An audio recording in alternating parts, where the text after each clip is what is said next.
My last guest was quoting General Mark Milley, the chairman of the Joint Chiefs of Staff, who had said, among other things, that after all of this and what we've been through, the terror threat is going to rise. He was telling some senators that.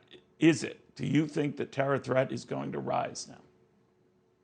I mean, I think that the safe bet is on the side of, yes, it's going to rise. But, I honestly am really questioning our intelligence community's ability to predict anything, as well as the military's ability to predict anything. I mean, if they didn't see this coming for years and years, they've been telling us that, hey, the Afghan National Army is growing, the Afghan National Police are growing. Yes, we're making advances year after year after year. Just give us more money and more time, and we'll do this. They didn't see this coming either. This caught them by complete surprise, and it should not have. So, is the terrorist threat going to grow? Yes, most likely, but significantly, I'm not sure. That remains to be seen. It's impossible to say. I know, and it's always a mistaken game to try to guess what could have happened, what would have happened on the prior administration Right. to that point, Dave, whether the May departure would have been pushed back, whether activity and a response like this from the Taliban would have prompted a very different response from President Trump than from President Biden. But apparently we are learning that all the top generals and military honchos were advising of the president against, I think, both the timing of this move and how it would sort out getting closer and closer to the end of August, and he ignored them. Of course, he would not be the first president who has gone a different direction than his generals. I want to get a sense from you about the hand-wringing going over this and who's going to take the heat for it. Who let the American people down?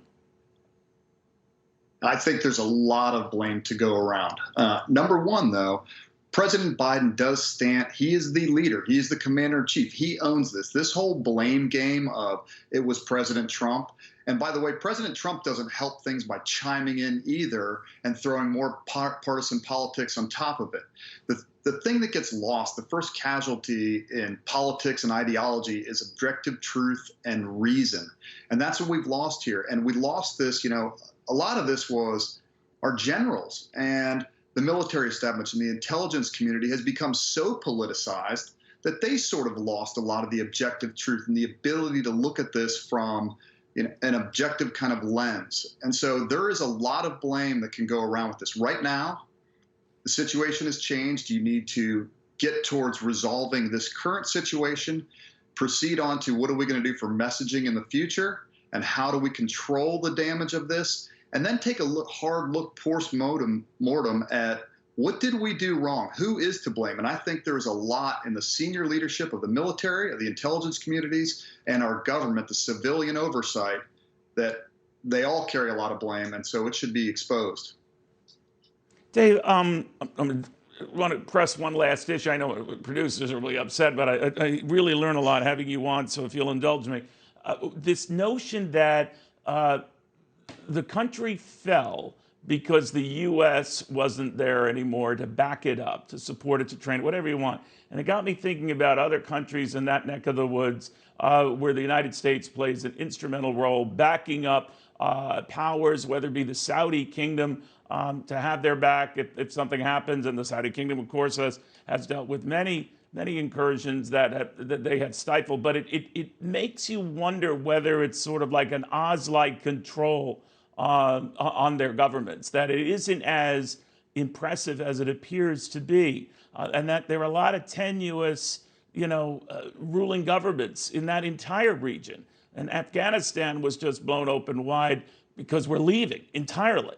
But there are others that are just as vulnerable. What do you think?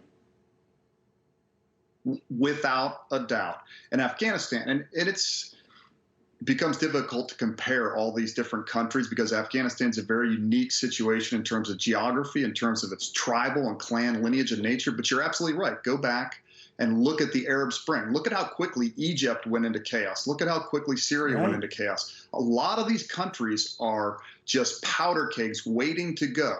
And so you develop a strategy, and you look at this and say, how can we mitigate this if they go? You don't put your head in the sand and ignore that, no, they're perfectly stable, everything's fine. No, the powder keg could blow at any minute, so how do you respond to that is the big question. All right, Dave, thank you. But more importantly, Dave, I know I mentioned this a lot for your service to this country. This is why we do talk to you, because you know what you speak, you've experienced it. Dave Sears, again,